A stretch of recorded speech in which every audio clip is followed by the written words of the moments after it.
Good morning Odisha. आज जनवरी 17 तारिख शनिवार 30 गुरुत्वपूर्ण न्यूज उपरे आसंतु नजर पकाइबा।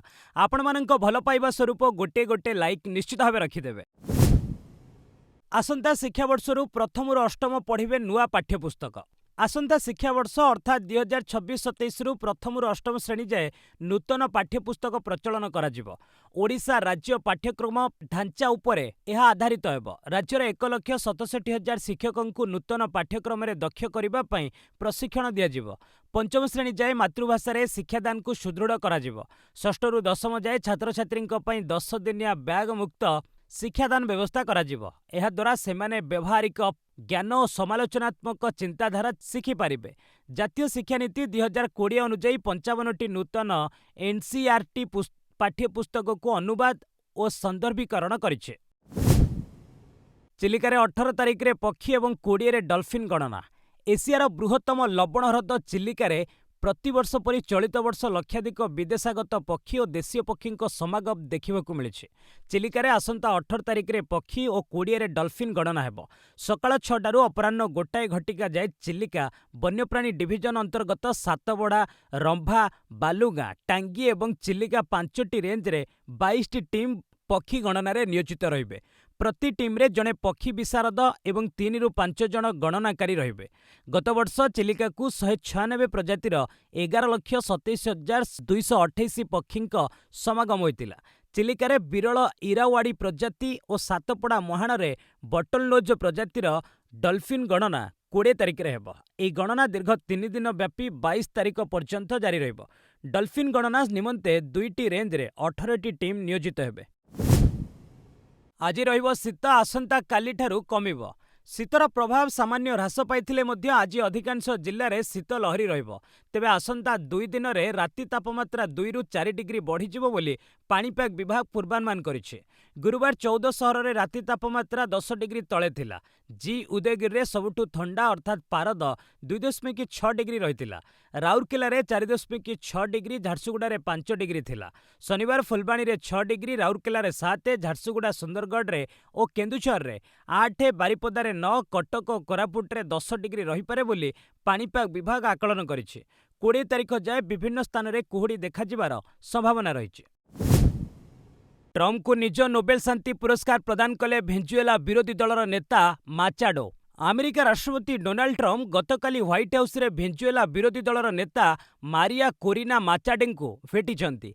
एही अवसर रे ट्रम्प को एक दीर्घ दिनर आशा पूरण होईछि। तांकु नोबेल शांति पुरस्कार मिलिछि। माचाडो ट्रम्प को निज नोबेल शांति पुरस्कार प्रदान करथिले। अमेरिका राष्ट्रपति मध्य एही पुरस्कार को स्वीकार करथिले। साक्षात परे माचाडो कहिथिले जे आजिर दिनटी भेनेजुएलावासींको पई एक ऐतिहासिक दिन। आमे राष्ट्रपति ट्रम्प को भरोसा करि परिबा। अन्यपटे ट्रम्प नोबेल मेडाल को ग्रहण करी कहिसंती एहा मो पई एक बड़ सम्मान। किंतु एपर्यंत ट्रम्प माचाडो को भेनेजुएलार नूतन नेता भाबरे स्वीकार करिनांती। अपरपक्षरे नोबेल प्रतिष्ठान कहिछि नोबेल सम्मान कहा नाम को ट्रांसफर होई परिबनी, किंतु माचाडो पदक को व्यक्तिगत संपत्ति भाबे काहाकू देई परिबे। विदेश मंत्रालयर सूचना, ईरान कब्जार अछंती 10 भारतीय। ईरान रिवोल्यूशनरी गार्ड कब्जारे 10 जन भारतीय अछंती। सेमानंकु मुक्त करिबा दिगरे राजनीतिक उद्यम जारी रहिछि। कूटनैतिक उद्यम जारी अछि। भारतीय दूतावास सेमानंक सहायता जोगाई देबाकू प्रस्तुत बोली ईरान सरकार को सूचना दिया जाइछि। भारतर विदेश मंत्रालय पक्षरु गणमाध्यम को यह कुहा जाइछि। गत मास 8 तारिख रे यूएई रो डिब्बा बंदर निकट आंतर्जातिक जलराशि रे एमटी वैलिएंट रोर नामक जहाज को ईरान अटक रखिथिला। ए जहाज रे 6000 मेट्रिक टन तेल चोरा रे चालाण हेउतिबा ईरान कहिथिला। परे जहाज रे थिबा क्रू मानक सह जहाजटी को ईरान निज देश को नहीं जाइथिला। जहाज रे थिबा मर्चेंट नेवी कैप्टेन को परिवार पक्षरु तांको मुक्त करिबा लागि विदेश मंत्रालयर सहायता लोड़ा जाइथिला। अमेरिकार ईरान आक्रमण आशंका टळिला साउदी, कत्तार और ओमान कूटनैतिक पदक्षेप। मध्यप्राच्य पुणी थरे एक गंभीर युद्ध संकटर द्वारदेशरे थिला। अमेरिका और ईरान मध्य उत्तेजना वृद्धि पाइबा समग्र अंचल को अस्थिर कर देथिला। जेकोसी मुहूर्त में ईरान उपरे अमेरिका आक्रमण करिबार आशंका वृद्धि पाइथिला। एभली गुरुत्वपूर्ण समय रे 3टी प्रमुख मुस्लिम देश साउदी अरब, कत्तार और ओमान सक्रिय कूटनैतिक पदक्षेप नेइथिले, जहा परिस्थिति को नियंत्रण करिबारे सहाय्य करिथिला। ଏହି ତିନିଟି ଦେଶର ଗଲ୍ଫ ଅଧିକାରୀମାନେ ଆମେରିକା ରାଷ୍ଟ୍ରପତି ଡୋନାଲ୍ଡ ଟ୍ରମ୍ପଙ୍କ ସହ ଘନ ଘନ ଆଲୋଚନା କରିଥିଲେ। ସେମାନେ ଟ୍ରମ୍ପଙ୍କୁ ବୁଝାଇଥିଲେ ଯେ ଇରାନକୁ ଏହାର ଉଦ୍ଦେଶ୍ୟ ସ୍ପଷ୍ଟ କରିବାର ସୁଯୋଗ ଦିଆଯିବା ଉଚିତ। ସେହିଭଳି ଆମେରିକାକୁ ଆଶ୍ୱାସନା ଦିଆଯାଇଥିଲା ଯେ ଇରାନ ପ୍ରତିବାଦକାରୀଙ୍କୁ ମୃତ୍ୟୁଦଣ୍ଡ ଦେବ ନାହିଁ। ଏହାପରେ ଆମେରିକା ପ୍ରଶାସନ ଇରାନ ଉପରେ ସାମରିକ ବିକଳ୍ପକୁ ଆପାତତଃ ସ୍ଥଗିତ ରଖିବାକୁ ନିଷ୍ପତ୍ତି ନେଇଛି। ସାମରିକ ବିମାନ ଏବଂ ସୈନ୍ୟମାନେ ଧୀରେ ଧୀରେ ପୂର୍ବ ସ୍ଥିତିକୁ ଫେରିଆସିଛନ୍ତି। ଷ୍ଟାର୍ଟଅପ୍ ଇଣ୍ଡିଆର 10 ବର୍ଷ ପୂର୍ତ୍ତି 2025ରେ ଯୋଡ଼ି ହେଲେ ରେକର୍ଡ 44,000 ନୂଆ ଷ୍ଟାର୍ଟଅପ୍। ଷ୍ଟାର୍ଟଅପ୍ ଇଣ୍ଡିଆ ଯୋଜନାର 10ମ ବାର୍ଷିକୀ ଅବସରରେ ପ୍ରଧାନମନ୍ତ୍ରୀ ନରେନ୍ଦ୍ର ମୋଦି ଦେଶର ଯୁବ ଉଦ୍ୟୋଗୀମାନଙ୍କ ପାଇଁ ଏକ ଖୁସି ଖବର ଦେଇଛନ୍ତି। ଶୁକ୍ରବାର ଦିନ ଏକ କାର୍ଯ୍ୟକ୍ରମରେ ଯୋଗଦେଇ ସେ କହିଛନ୍ତି ଯେ କେବଳ 2025 ବର୍ଷରେ ଦେଶରେ ପ୍ରାୟ 44,000 ନୂଆ ଷ୍ଟାର୍ଟଅପ୍ ପଞ୍ଜୀକୃତ ହୋଇଛି। ଯୋଜନା ଆରମ୍ଭ ହେବା ଦିନଠାରୁ ଗୋଟିଏ ବର୍ଷରେ ଏହା ସର୍ବାଧିକ ବୃଦ୍ଧି। ପ୍ରଧାନମନ୍ତ୍ରୀଙ୍କ ତଥ୍ୟ ଅନୁଯାୟୀ 10 ବର୍ଷ ତଳେ ଦେଶର ମାତ୍ର 500 ଷ୍ଟାର୍ଟଅପ୍ ଥିବାବେଳେ ଆଜି ଏହି ସଂଖ୍ୟା 2 ଲକ୍ଷ ଅତିକ୍ରମ କରିଛି। ସେହିପରି 2014ରେ ଭାରତରେ ମାତ୍ର 4ଟି ୟୁନିକର୍ଣ୍ଣ ଥିବାବେଳେ ବର୍ତ୍ତମାନ ଏହା 125ରେ ପହଞ୍ଚିଛି। ଭାରତ ଏବେ ବିଶ୍ୱର ତୃତୀୟ ବୃହତ୍ତମ ଷ୍ଟାର୍ଟଅପ୍ ଇକୋସିଷ୍ଟମ ପାଲଟିଛି। ମୋଦି ଆହୁରି ମଧ୍ୟ କହିଛନ୍ତି ଯେ ଦେଶରେ ଏବେ ରିସ୍କ ବା ବିପଦ ନେଇ ବ୍ୟବସାୟ କରିବାକୁ ଲୋକେ ସମ୍ମାନର ସହ ଦେଖୁଛନ୍ତି। ଆଗାମୀ ଦିନରେ ସରକାର ଆର୍ଟିଫିସିଆଲ ଇଣ୍ଟେଲିଜେନ୍ସ ଏବଂ ମହାକାଶ ଗବେଷଣା ଭଳି କ୍ଷେତ୍ରରେ ଷ୍ଟାର୍ଟଅପ୍‌ଗୁଡ଼ିକୁ ଅଧିକ ପ୍ରୋତ୍ସାହନ ଯୋଗାଇଦେବେ। ବାସଭବନରୁ ଟଙ୍କା ଜବତ ମାମଲା ଜଷ୍ଟିସ୍ ଯଶବନ୍ତ ବର୍ମାଙ୍କ ଆବେଦନ ସୁପ୍ରିମକୋର୍ଟରେ ଖାରଜ। ବାସଭବନରୁ ଟଙ୍କା ଜବତ ମାମଲାରେ ଫସିଥିବା ଆହ୍ଲାବାଦ ହାଇକୋର୍ଟର ବିଚାରପତି ଜଷ୍ଟିସ୍ ଯଶବନ୍ତ ବର୍ମାଙ୍କୁ ବଡ଼ ଝଟକା ଲାଗିଛି। ସୁପ୍ରିମକୋର୍ଟ ଜଷ୍ଟିସ୍ ବର୍ମାଙ୍କ ଆବେଦନକୁ ଖାରଜ କରିଦେଇଛନ୍ତି। ଏକ ତଦନ୍ତ କମିଟି ଗଠନ ପାଇଁ ଲୋକସଭାର ନିଷ୍ପତ୍ତିରେ ହସ୍ତକ୍ଷେପ କରିବାକୁ ସୁପ୍ରିମକୋର୍ଟ ମନା କରିଦେଇଛନ୍ତି। ବର୍ମାଙ୍କ ବିରୁଦ୍ଧରେ ଲାଗିଥିବା ଦୁର୍ନୀତି ଅଭିଯୋଗର ଯାଞ୍ଚ ପାଇଁ ଲୋକସଭା ବାଚସ୍ପତି ଏକ ସଂସଦୀୟ କମିଟି ଗଠନ କରିଥିଲେ, ଯାହାର ବୈଧତାକୁ ଜଷ୍ଟିସ୍ ବର୍ମା ଏହି ଆବେଦନରେ ବିରୋଧ କରିଥିଲେ। ଆବେଦନରେ କୁହାଯାଇଥିଲା ଯେ ଜଷ୍ଟିସ୍ ବର୍ମାଙ୍କୁ ହଟାଇବା ପ୍ରସ୍ତାବ ରାଜ୍ୟସଭା ଉପାଧ୍ୟକ୍ଷ ଖାରଜ କରିଦେଇଥିଲେ। ଉଭୟ ଗୃହର ମିଳିତ କମିଟି ମାମଲାର ଯାଞ୍ଚ କରିବାର ଥିଲା, କିନ୍ତୁ ବାଚସ୍ପତି ଏକପାଖିଆ କେବଳ ଲୋକସଭା ସଦସ୍ୟଙ୍କୁ ନେଇ ଯାଞ୍ଚ ଗଠନ କରିଥିବାରୁ ସେ ଏହାକୁ ଅବୈଧ ବୋଲି କହିଥିଲେ। ଜଷ୍ଟିସ୍ ଦୀପଙ୍କର ଦତ୍ତା ଏବଂ ଏସ୍ସି ଶର୍ମାଙ୍କ ଖଣ୍ଡପୀଠ ଏହି ମାମଲାର ଶୁଣାଣି କରି ଏହାକୁ ଖାରଜ କରିଛନ୍ତି। ଏଲ୍ଓସି ନିକଟରେ ପୁଣି ଉଡ଼ିଲା ପାକିସ୍ତାନୀ ଡ୍ରୋନ୍, 5 ଦିନରେ ତୃତୀୟ। ଜମ୍ମୁ କାଶ୍ମୀରର ପୁଞ୍ଚ ଏବଂ ସାମ୍ବା ଜିଲ୍ଲାରେ ଗୁରୁବାର ନିୟନ୍ତ୍ରଣ ରେଖା ନିକଟରେ ସନ୍ଦିଗ୍ଧ ପାକିସ୍ତାନୀ ଡ୍ରୋନ୍ ଦେଖିବାକୁ ମିଳିଥିଲା। ଭାରତୀୟ ସେନା ପକ୍ଷରୁ ଜବାବୀ କାର୍ଯ୍ୟାନୁଷ୍ଠାନ ସ୍ୱରୂପ ଆଣ୍ଟି ଅନମ୍ୟାନ୍ଡ ଏରିଏଲ୍ ସିଷ୍ଟମକୁ ସକ୍ରିୟ କରାଯାଇଥିଲା। ସେନାର ରୁଟିନ୍ ପାଟ୍ରୋଲିଂ ସମୟରେ ପୁଞ୍ଚର ଦିଗୱର ଅଞ୍ଚଳରେ ଏଲ୍ଓସି ନିକଟରେ ରାତି ପ୍ରାୟ 7:30 ସମୟରେ ଡ୍ରୋନ୍ ଦେଖିବାକୁ ମିଳିଥିଲା। ସେହିପରି ସାମ୍ବା ଜିଲ୍ଲାର ରାମଗଡ଼ ସେକ୍ଟରରେ ଅନ୍ତର୍ଜାତୀୟ ସୀମା ନିକଟରେ ଥିବା କେସୋ ମହାସାନ ଗାଁ ନିକଟରେ ଆଉ କିଛି ଡ୍ରୋନ୍ ଦେଖାଯାଇଥିଲା। ଏଲ୍ଓସି ନିକଟରେ ସନ୍ଦିଗ୍ଧ ପାକିସ୍ତାନୀ ଡ୍ରୋନ୍ ଦେଖାଯିବାର ବିଗତ 5 ଦିନ ମଧ୍ୟରେ ଏହା ତୃତୀୟ ଘଟଣା। ଏହା ପୂର୍ବରୁ ଜାନୁଆରୀ 13ରେ ଜମ୍ମୁ କାଶ୍ମୀରର ରଜୌରୀ ଜିଲ୍ଲାରେ 2 ଥର ସନ୍ଦିଗ୍ଧ ପାକିସ୍ତାନୀ ଡ୍ରୋନ୍ ଦେଖିବାକୁ ମିଳିଥିଲା। ଜାନୁଆରୀ 11 ତାରିଖରେ ନୌସେରା ସେକ୍ଟର, ଧରମଶାଲ ସେକ୍ଟର, ରିଆସି, ସାମ୍ବା ଏବଂ ପୁଞ୍ଚର ମଙ୍କୋଟ ସେକ୍ଟରରେ ଏକାଥରେ 5ଟି ଡ୍ରୋନ୍ ଦେଖାଯାଇଥିଲା। ୟେମେନ୍ ପ୍ରଧାନମନ୍ତ୍ରୀ ସଲେମଙ୍କ ଇସ୍ତଫା। ୟେମେନ୍ ପ୍ରଧାନମନ୍ତ୍ରୀ ସଲେମ ବିନ୍ ବ୍ରାଇକ୍ ଇଜ୍ ପଦରୁ ଇସ୍ତଫା ଦେଇଛନ୍ତି। ତାଙ୍କ ଇସ୍ତଫାକୁ ସାଉଦି ଆରବ ସମର୍ଥିତ ପ୍ରେସିଡେନ୍ସିଆଲ ଲିଡରସିପ୍ କାଉନସିଲ୍ ସ୍ୱୀକାର କରିଛି। ଦେଶର ଦୀର୍ଘ ଦିନ ହେଲା ସଂଘର୍ଷ ଏବଂ କ୍ଷମତାସୀନ ଗୋଷ୍ଠୀ ମଧ୍ୟରେ ମୁହାଁମୁହିଁ ସ୍ଥିତି ଜାରି ରହିଛି। ୟେମେନ୍ ବିଦେଶ ମନ୍ତ୍ରୀ ମୋହସିନ୍ ଜିନ୍ଦାନିଙ୍କୁ ନୂଆ ପ୍ରଧାନମନ୍ତ୍ରୀ ନିଯୁକ୍ତ କରାଯାଇଛି। ତାଙ୍କୁ ନୂଆ ସରକାର ଗଠନ ଏବଂ ପ୍ରଶାସନିକ ବ୍ୟବସ୍ଥାକୁ ସମ୍ଭାଳିବାର ଦାୟିତ୍ୱ ଦିଆଯାଇଛି। ଏହି ନିଯୁକ୍ତିକୁ ୟେମେନ୍ର ଅସ୍ଥିର ରାଜନୀତିରେ ବଡ଼ ମୋଡ଼ ଭାବେ ଦେଖାଯାଉଛି। ପ୍ରଧାନମନ୍ତ୍ରୀଙ୍କ ଇସ୍ତଫା ପୂର୍ବରୁ ଲିଡରସିପ୍ କାଉନସିଲ୍ରେ ବଡ଼ ପରିବର୍ତ୍ତନ କରାଯାଇଛି। ପୂର୍ବତନ ପ୍ରତିରକ୍ଷା ମନ୍ତ୍ରୀ ଅଲ୍ ସୁବେଇ ଏବଂ ହଦ୍ରାମୌତର ଗଭର୍ଣ୍ଣର ସଲେମ ଅଲ୍ ଖାନବାସିଙ୍କୁ ସଦସ୍ୟ ନିଯୁକ୍ତ କରାଯାଇଥିଲା। 2014ରୁ ୟେମେନ୍ରେ ସଂକଟ ଆରମ୍ଭ ହୋଇଥିଲା। ସେହି ବର୍ଷ ଇରାନ ସମର୍ଥିତ ହୁତି ବିଦ୍ରୋହୀ ରାଜଧାନୀ ସନା ଏବଂ ଉତ୍ତର ୟେମେନ୍ର ବଡ଼ ଅଂଶକୁ କବ୍ଜା କରିନେଇଥିଲେ। ବ୍ରିହନ୍ମୁମ୍ବାଇ ମହାନଗର ନିଗମ କ୍ଷମତାରୁ 30 ବର୍ଷ ପରେ ଠାକରେ ପରିବାର ବିଦା। ମୁମ୍ବାଇ ଇତିହାସରେ ପ୍ରଥମ କରି ବିଜେପିକୁ ମିଳିପାରେ ମେୟର ପଦ। ବ୍ରିହନ୍ମୁମ୍ବାଇ ମହାନଗର ନିଗମ ବା ବିଏମ୍ସି ନିର୍ବାଚନରେ 227 ଆସନରୁ ବିଜେପି ମେଣ୍ଟକୁ ବିପୁଳ ବିଜୟ ମିଳିଛି। ସ୍ୱାଧୀନତା ପରଠାରୁ 77 ବର୍ଷ ଧରି ମୁମ୍ବାଇ ନଗର ନିଗମରେ କଂଗ୍ରେସ ଏବଂ ଶିବସେନାର କବ୍ଜା ରହିଥିଲା। 1947ରୁ 1967 ମସିହା ଅର୍ଥାତ୍ 20 ବର୍ଷ ପର୍ଯ୍ୟନ୍ତ କଂଗ୍ରେସର ମେୟର ରହିଥିଲେ। 1992ରୁ 2022 ଅର୍ଥାତ୍ 30 ବର୍ଷ ପର୍ଯ୍ୟନ୍ତ ମେୟର ଚୌକି ଶିବସେନା ହାତରେ ରହିଥିଲା। ଦୀର୍ଘ 30 ବର୍ଷ ଶିବସେନା ଠାକରେ ପରିବାର ରାଜ କରିଥିଲେ। 1980ରେ ଦଳ ଗଠନ ପରଠାରୁ ବିଜେପି 1992ରୁ 2017 ଶିବସେନାକୁ ସମର୍ଥନ ଦେଇଥିଲା। ଶିବସେନାର କିଶୋରୀ ପେଡେନକର ଥିଲେ। ସେ 2019 ନଭେମ୍ବର 22ରୁ 2022 ମାର୍ଚ୍ଚ ପର୍ଯ୍ୟନ୍ତ ପଦ ସମ୍ଭାଳିଥିଲେ। ଏହା ପରଠାରୁ ଏ ପଦ ଖାଲି ରହିଥିଲା। ବିଏମ୍ସି ପ୍ରଶାସନର ଦାୟିତ୍ୱ ନଗର କମିଶନର ସମ୍ଭାଳୁଛନ୍ତି। ତାଇୱାନ ନିକଟରେ 34 ଯୁଦ୍ଧ ବିମାନ ଓ 11 ଯୁଦ୍ଧ ଜାହାଜ ମୁତୟନ କଲା ଚୀନ। ପଡ଼ୋଶୀ ଦେଶ ତାଇୱାନକୁ ଅକ୍ତିଆର କରିବା ପାଇଁ ଚୀନ ଜୋରସୋରରେ ପ୍ରସ୍ତୁତି ଆରମ୍ଭ କରିଦେଇଛି। ଏହାକୁ ନେଇ ଦୁଇ ଦେଶ ମଧ୍ୟରେ ଉତ୍ତେଜନା ବଢ଼ିବାରେ ଲାଗିଛି। ଏପରି ସ୍ଥଳେ ତାଇୱାନର ଆଖପାଖରେ ଚୀନ ନିଜର ସାମରିକ ଶକ୍ତିକୁ ବୃଦ୍ଧି କରିଚାଲିଛି। 34 ଯୁଦ୍ଧ ବିମାନ ଏବଂ 11ଟି ଯୁଦ୍ଧ ଜାହାଜ ତାଇୱାନକୁ ଚାରିପଟୁ ଘେରି ରଖିଛି। ଏହା ବ୍ୟତୀତ ଚୀନର ଏକ ସରକାରୀ ଜାହାଜକୁ ମଧ୍ୟ ଦେଖିବାକୁ ମିଳିଛି। ରିପୋର୍ଟ ଅନୁଯାୟୀ ତାଇୱାନ ଏବଂ ଚୀନ ମଧ୍ୟରେ ଥିବା ମିଡିଆନ ଲାଇନକୁ ଚୀନ ସେନା ପାର କରିନେଇଛି।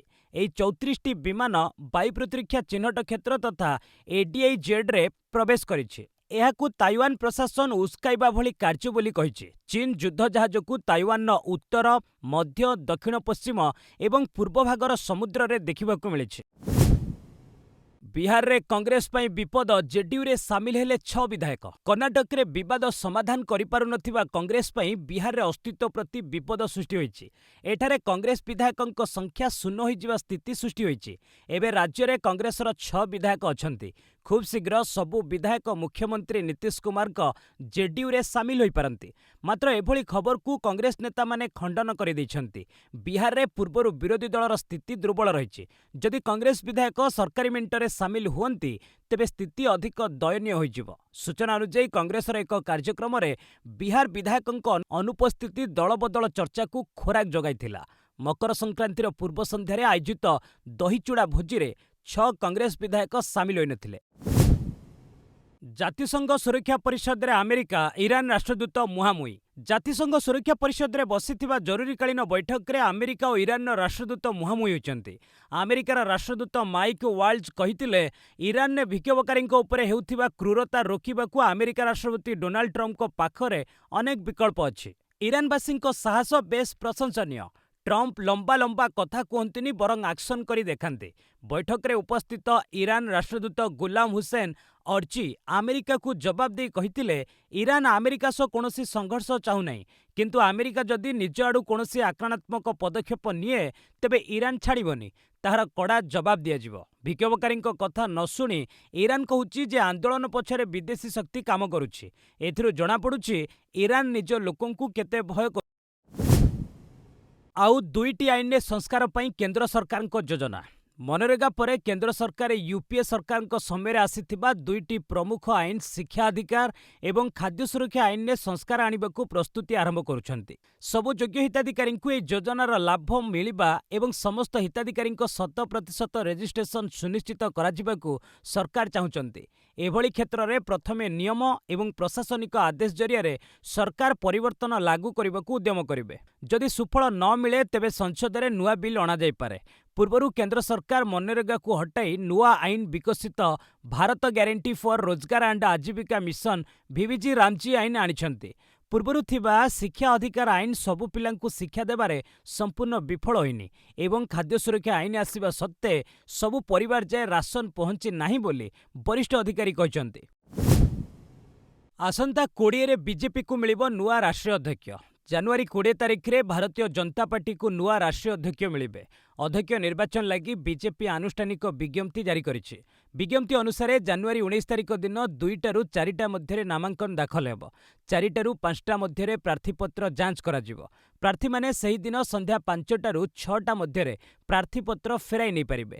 ଆବଶ୍ୟକ ପଡ଼ିଲେ 20 ତାରିଖ ଦିନ 11:30ରୁ 1:30 ମଧ୍ୟରେ ଭୋଟିଂ ହେବ ଏବଂ ନବନିର୍ବାଚିତ ରାଷ୍ଟ୍ରୀୟ ଅଧ୍ୟକ୍ଷଙ୍କ ନାମ ଘୋଷଣା କରାଯିବ। ପୁରା ନିର୍ବାଚନ ପ୍ରକ୍ରିୟା ଦିଲ୍ଲୀସ୍ଥିତ ଦଳୀୟ ମୁଖ୍ୟାଳୟରେ ହେବ। ବର୍ତ୍ତମାନ ନିତିନ ନବୀନ ବିଜେପିର କାର୍ଯ୍ୟକାରୀ ରାଷ୍ଟ୍ରୀୟ ଅଧ୍ୟକ୍ଷ ଅଛନ୍ତି। 2025 ଡିସେମ୍ବର 14 ତାରିଖରେ ତାଙ୍କୁ କାର୍ଯ୍ୟକାରୀ ଅଧ୍ୟକ୍ଷ ଘୋଷିତ କରାଯାଇଥିଲା। ସେ ପୂର୍ଣ୍ଣକାଳୀନ ଅଧ୍ୟକ୍ଷ ହେଲେ ବିଜେପିର ରାଷ୍ଟ୍ରୀୟ ଅଧ୍ୟକ୍ଷ ହେବାରେ ସବୁଠୁ ଯୁବ ନେତା ହେବେ। इंदौर में कार्यक्रम पर राहुल गांधी को मिला नहीं अनुमति। इंदौर भागीरथपुरा अंचल में दूषित पानी पी 24 जनक मृत्यु घटी। कांग्रेस सांसद राहुल गांधी आज से अंचल को गस्तर जाउछंती। गस्त अवसर में से दूषित पानी जोगु प्रभावित लोकंकु भेटिबा सह दलीय नेता और कार्यकर्ता सह बैठक करिथान्ते। एही बैठक अभय प्रसाद किंबा आनंद मोहन माथुर सभागार रे करबा लगी प्रस्ताव दिया जायतिला। बैठक रे प्राय 1000 लोक उपस्थित रहिबे बोली दर्शा जायतिला, किंतु जिला प्रशासन एथिपय अनुमति देबाकू मना कर दैछि। फଳରେ राहुल को बैठक बातिल हो जायछि। तेबे से दूषित पानी जोगु प्रभावित होइतिबा परिवार को भेटिबे। अन्य पक्षरे प्रदेश कांग्रेस कमिटी पक्षरु शनिवार ठारू राज्यव्यापी आंदोलन कराजिबो।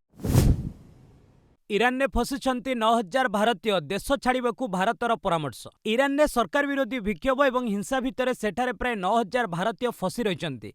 सेमानंकु जेकोनोसी मते ईरान छाड़िबाकू भारत सरकार पक्षरु परामर्श दिया जायछि। विदेश मंत्रालय मुखपात्र रणधीर जयसवाल कहिछंती ईरान रे थिबा प्राय 9000 भारतीयंक मध्यरु अधिकांश छात्र छात्री। संप्रति स्थिति को देखि भारत सरकार पक्षरु 2 ରୁ 3ଟି मार्गदर्शिका जारी करागलानी। भारतीयंकु ईरान गस्त करबाकू मना करा जायछि। भारत सरकार पक्षरु ईरान भारतीयंकु फेरे आनिबा लगी प्रस्तुति जारी रहिछि। ईरान ने थिबा भारतीय दूतावास पक्षरु भारतीयंकु निज नाम रे पंजीकरण कराइबाकू मध्य कुहा जायछि। ईरान ने इंटरनेट बेहत जोगु पंजीकरण प्रक्रिया विलंब होछि। तेणु भारत रे संपर्कीय माने ऑनलाइन रे विदेश मंत्रालय पोर्टाल रे ना पंजीकरण कराई परिबे। इंडिगो विमान रे हंगामा, पायलट को ड्यूटी समय को नहीं उच्चवाच। मुंबई थाईलैंड जाउथिबा इंडिगो एयरलाइंस रे एक विमान रे गुरुवार यात्री माने हंगामा करथिले। ड्यूटी समय शेष होबाकू नहीं पायलट को सह सेमानकर जुक्ति होइतिला। यार वीडियो सोशल मीडिया रे वायरल होउछि। सूचना अनुसार इंडिगो विमान 6-1085 भोर 4:05 रे थाईलैंड अभिमुखे जिबार थिला, किंतु ताहा 3 घंटा विलंब होइतिला। सेथि जोगु यात्री माने हंगामा करथिले। पायलट को समेत केबिन क्रू को सह जुक्तितर्क करथिले। ड्यूटी समय शेष होइतिबा दर्शाई पायलट उड़ाण पर मना कर सेमाने अभियोग आनिथिले। तेबे एयरलाइंस दर्शाइछि जे विभिन्न कारणरू विमान उड़ाण विलंबित होइतिला। एही समय अशोभनीय व्यवहार प्रदर्शन करिथिबा 2 जण यात्री को विमानरू उल्लाई सुरक्षा एजेंसी को हस्तांतर करा जायछि। आ 242 बेआईन बेटिंग साइट करागला ब्लॉक। केंद्र सरकार बेआईन बेटिंग एवं गैम्बल वेबसाइट उपरे कार्यानुष्ठान जारी रखिछंती। 2025 अक्टोबर मासरे लागू होइतिबा ऑनलाइन गेमिंग एक्ट अनुसार एही पदक्षेप निया जायछि।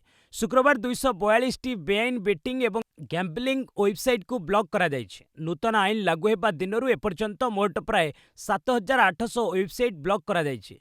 देशर युवपीढ़ी को बेआईन जुआर प्रभाव मुक्त रखा गत वर्ष promotion and regulation of online gaming bill 2025 प्रणयन होइतिला। अनेक बेआईन जुआ वेबसाइटर प्रचार करुथिबा अनेक अभिनेता अभिनेत्री मानकु मध्य इतिमध्यरे प्रवर्तन निर्देशालय तथा ईडी जेरा करिछि। शेयर बजार रे वृद्धि, सेंसेक्स 188 पॉइंट वृद्धि, इन्फोसिस रो दमदार प्रदर्शन। शुक्रवार भारतीय शेयर बजार रे उत्साह देखिबाकू मिलिछि। गत 2 दिनर ह्रास परे शुक्रवार सेंसेक्स 187.64 पॉइंट वृद्धि पाई 83,570.35 स्तर में बंद होइछि। सेहीपरि निफ्टी 28.75 पॉइंट बढ़ी 25,694.35 रे पहुंची। बजार रो वृद्धि पछरे आईटी कंपनी इन्फोसिस रो मुख्य भूमिका रही। कंपनी निजर आय अनुमान को बढ़ाइबा परे एहार शेयर मूल्य रे 5.67% बड़ वृद्धि देखा देइथिला। Infosys tech Mahindra, HCL tech, SBI एवं एचडीएफसी बैंक भली बड़ कंपनी गुड़िकर शेयर मूल्य मध्य वृद्धि पाइछि। तेबे एशियन पेंट्स, सन फार्मा एवं मारुति सुजुकी भली किछि कंपनीर शेयर मूल्य रे ह्रास घटिछि। विशेषज्ञଙ୍କ मतरे आईटी क्षेत्रर भल प्रदर्शन बजार को सहारा देछि।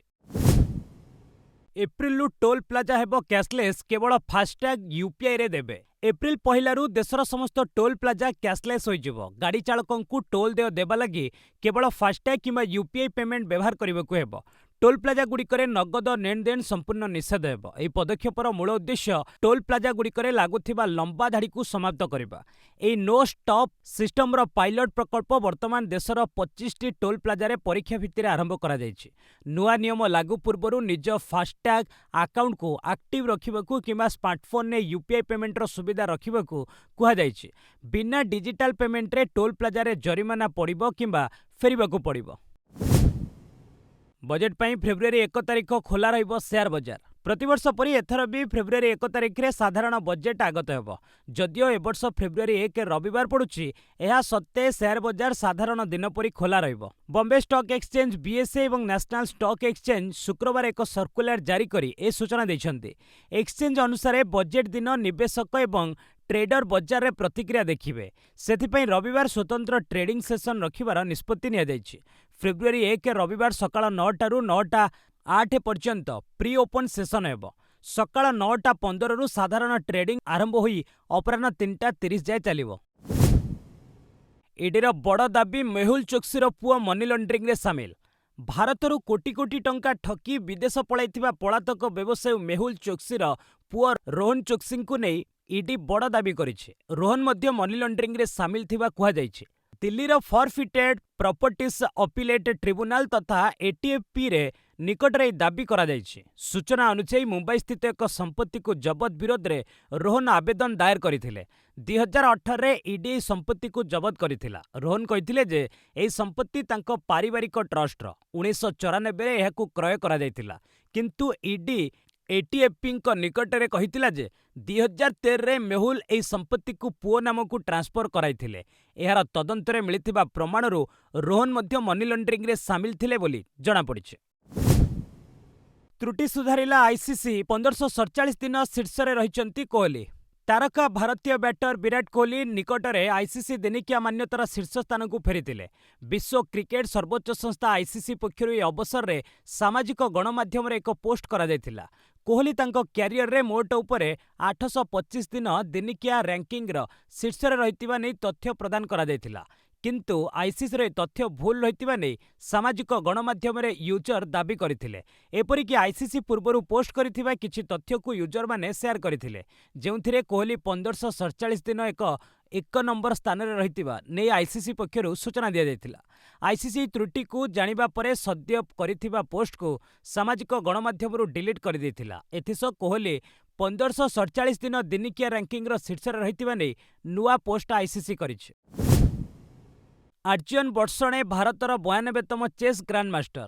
दिल्लीर आर्जन बर्षणे भारतर 92तम चेस खेलाड़ी भाबे ग्रांडमास्टर बा जीएम टाइटल हासिल करिसंती। से आर्मेनिया रे चलिथिबा आद्रनिक मार्गारिन मेमोरियल टूर्नामेंट रे गोटिए राउंड बाकी थाई चैंपियन हेबा सह निज तृतीय जीएम नॉर्म पूरण करथिले। दिल्लीर अष्टम खेलाड़ी भाबे से जीएम टाइटल हातेबारे सफल होइचंती। पूर्वरु परिमार्जन नेगी, अभिजीत गुप्ता, श्रीराम झा, वैभव सूरी, सहज ग्रोवर, आर्जन चोप्रा, पृथु गुप्ता यह सफलता लाभ करथिले। आर्जन 2024 अगस्ट रे इंटरनेशनल टाइटल हासिल करथिले।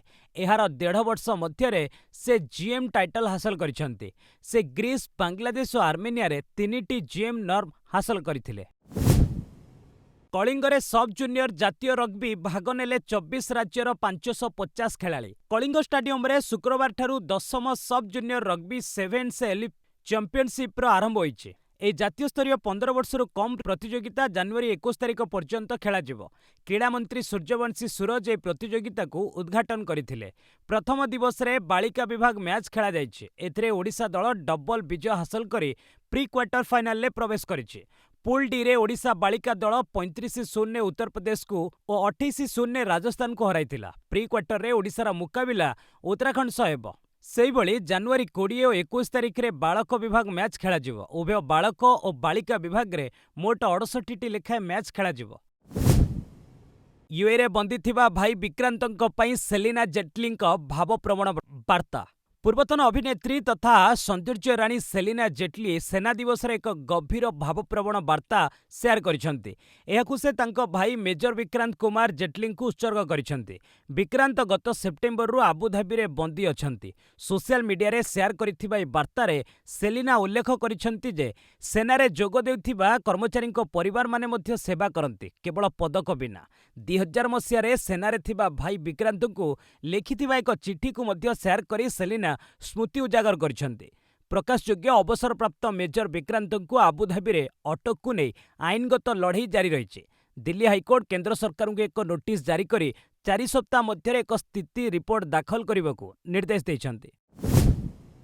बैंक ऑफ महाराष्ट्र रे निजुक्ति सुजोग ओडिशा पई रहिछि 13टी पदवी। बैंक ऑफ महाराष्ट्र पक्षरु मोट 66टी अप्रेंटिस पदवी पई विज्ञप्ति प्रकाश पाइछि। ओडिशार चाकरी आशायींक पई एक भल खबर जे एथि मध्यरु 13टी पदवी ओडिशा पई उद्दिष्ट।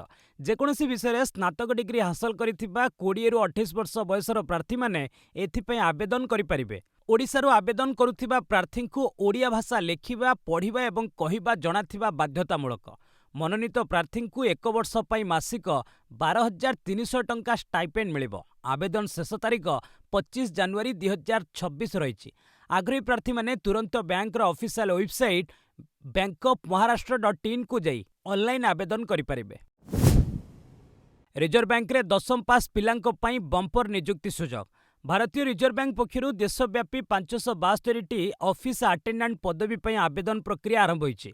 ओडिशार आशायींक पई एक खुशी खबर जे भुवनेश्वर कार्यालय रे 36टी पदवी खाली अछि। जदि आपण 10म पास करिसंती एवं आपणक बयस 18 रु 25 वर्ष मध्य रे तेबे आपण एथि पई योग्य हेबे। एई पदवी पई मासिक दरमा प्राय 46,000 टंका रहिछि।